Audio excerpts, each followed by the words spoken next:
Electric cars don't need maintenance. Everything is solid state. There's no moving parts. Radiator? What radiator? There's no coolant in these things. There's no way there's an oil filter. Come on.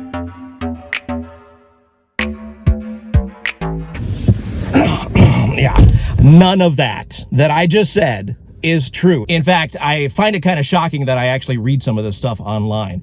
There is some maintenance to be done on Teslas or electric cars.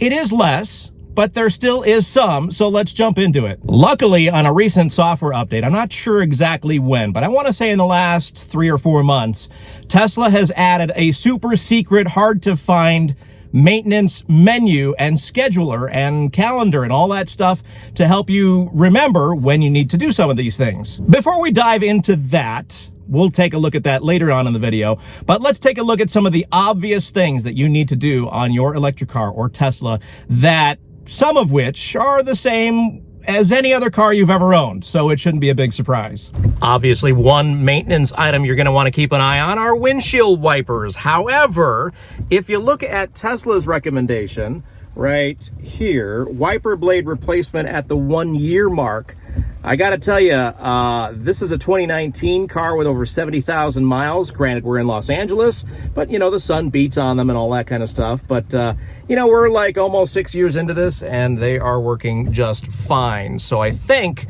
1 year might be excessive. Taking a look at my Model 3, which is a 2019 Model 3 SR Plus, so older in age. It's going to have different things that are coming up or popping up on the service menu. You can see here my tires look pretty good. A little weird, 44 in the back, 42 and 3 in the front. Obviously, that's going to fluctuate depending on the season, the temperatures, the usage, all that stuff. Tire service. So this is one of the things you should check in here. Is check on tire service mileage. You can hit the reset button, and there's all kinds of features and stuff in here that you can reset depending on what your tire situation is, the type of tire, the service type here, and what's inside these menus. I'll show you winter or all season. And then, of course, here we've got if we replace the tires, rotated the tires, seasonal swap. It's got all kinds of stuff in here, which is great. By the way, if you get a message over here saying that the tread depth is bad or different on a set of tires, it'll usually say in the front or the rear. Basically, you can reset this to trick that. Even if you don't do a tire rotation or any service or anything like that, just hit reset.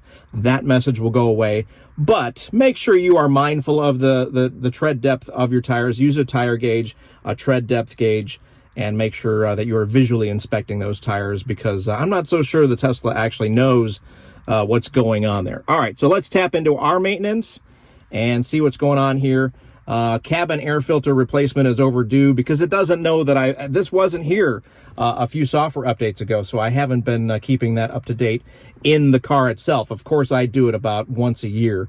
They recommend, I think, every 2 years. Once a year, it's smelling already, so I go ahead and do that anyway.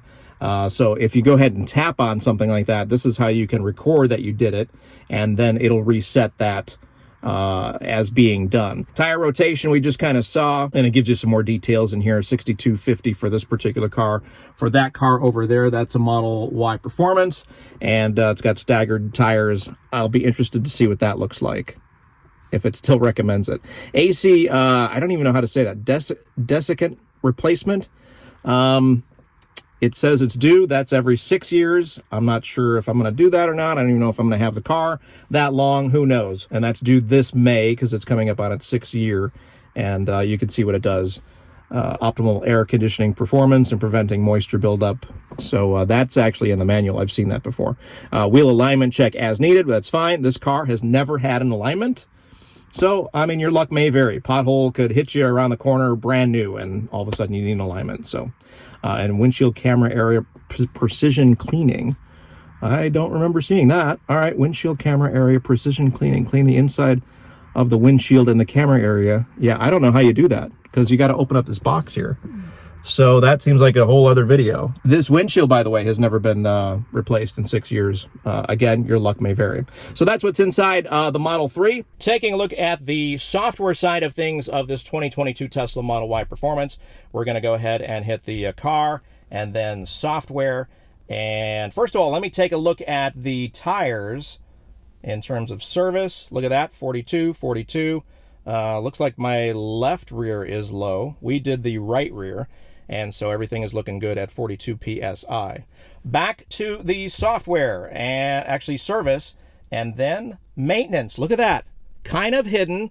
You gotta kind of know about it. It's not in your face like all these other menu items. It's buried in the service menu. You hit the maintenance button, and now this is a fairly new addition to the Tesla software update. I can't remember if this was I know it's within the last 6 months, because everybody was like, how do you keep track of your maintenance? Do you put it in your calendar and your phone and all that stuff? Well, now the car will take care of this for you. Now, let's go down the list. Cabin air filter replacement. I did that a couple of months ago. I didn't know about this menu, so it has not been recorded, so that's why it thinks it's overdue. HEPA air filter replacement. I'm looking into that. That is in the hood of this car. It's separate from the cabin air filter. It's two giant filters. They cost about $100, and all it is, it's really, really easy to replace. You pop the hood, you remove the entire plastic frunk tub, and there's, I think, 8 bolts, maybe 10, that you remove, and the filters literally just lift off and put back in place, and then you put it all back together. I'm looking to do a video on that soon. Tire rotation, a little bit weird here on this performance, even though the manual says you can do it. It's a little weird because it's a staggered tire setup, but anyway, that's here as well. If you do a tire rotation at the store, make sure you hit record, and then it'll keep track for the next time. Wiper blade replacement, again, I think it's a little weird, a little off that it's a 1 year. Wheel alignment check, I'm glad it says as needed, because a lot of people think, oh, you put new tires on, you've got to get a wheel alignment. Well, why? My tires are wearing just fine. I don't need to do an alignment. I don't want to mess with something that's already working. So anyway, that's as needed. If you get a wheel alignment, just hit the record button, and then it knows about it and keeps track of it. Windshield camera area precision cleaning. I mentioned this on the Model 3. I don't remember ever seeing a post about this or anybody mentioning it, but that seems like a weird maintenance thing and kind of difficult. I don't know. I'll have to look into that. But again, has to do with this box up there. I guess removing that and cleaning the windshield behind it on the inside and making sure everything is good for the cameras that are mounted in there. So in terms of that, that's what's going on the software side of things. You can, of course, request service up here. Of course, you can do that on the app as well. So there you go. That's the software side of things on a more recent Tesla Model Y as opposed to my older Model 3. All right, you've seen all the stuff on the software side of things and maintenance and reminders and all that sort of stuff. So what do I do on a regular basis to maintain my 2 Teslas? My 2019 Tesla Model 3 SR Plus and this one, the 2022 Tesla Model Y Performance. So what do? Let's go take a look. These round air-filled things are so mysterious online.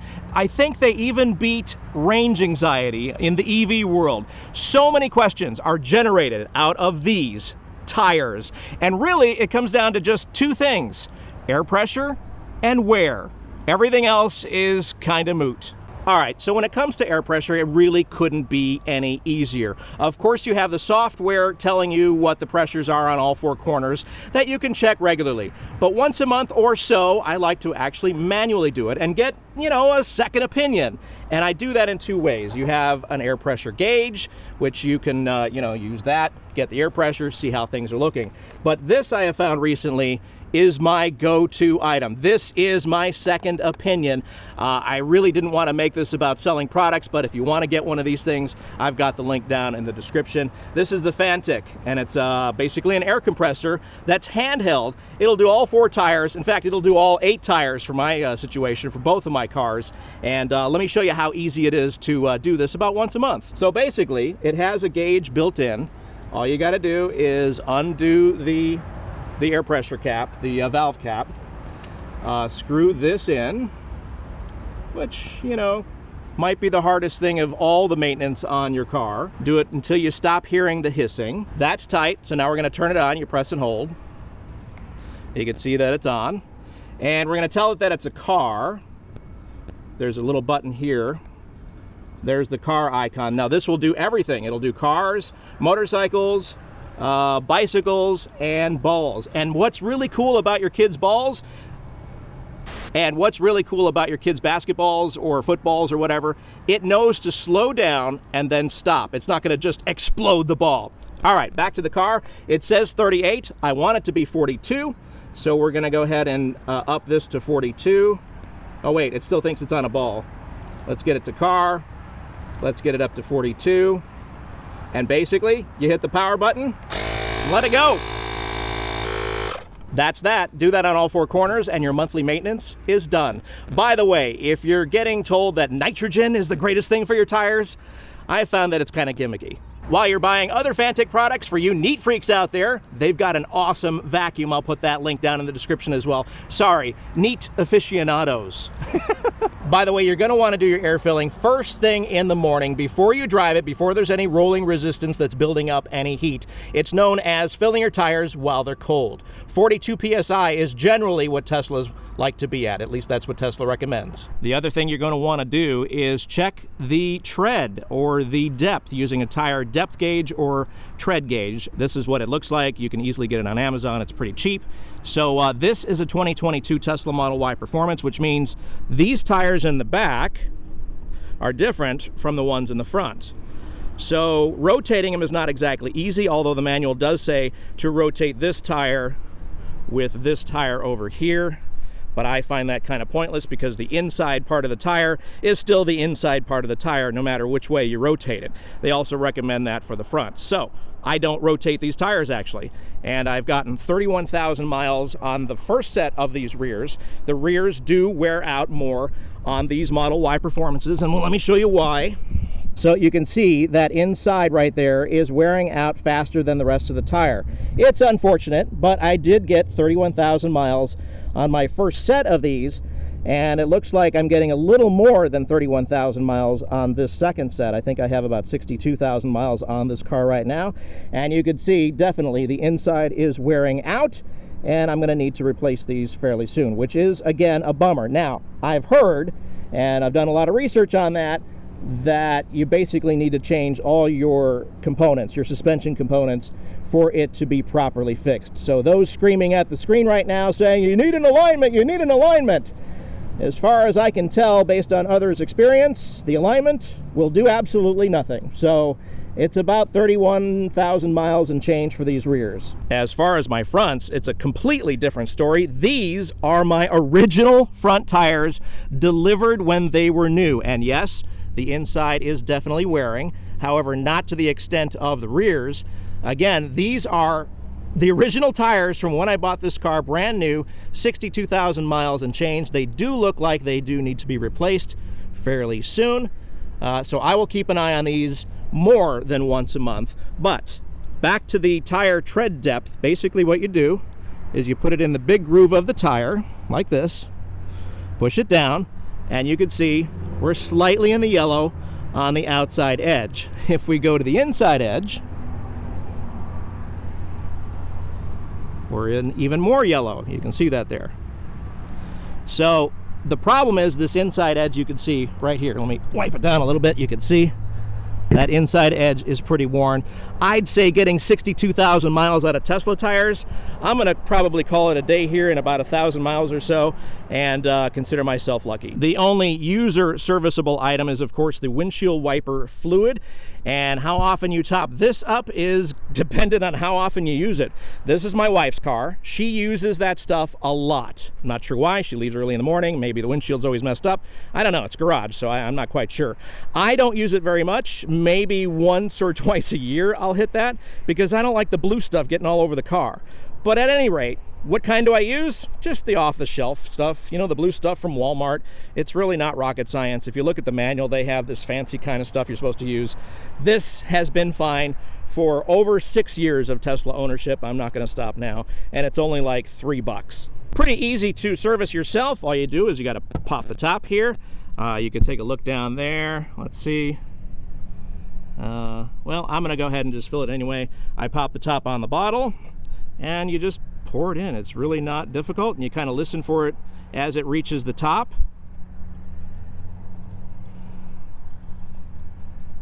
Like I said, she uses this a lot, so I think I see it coming up.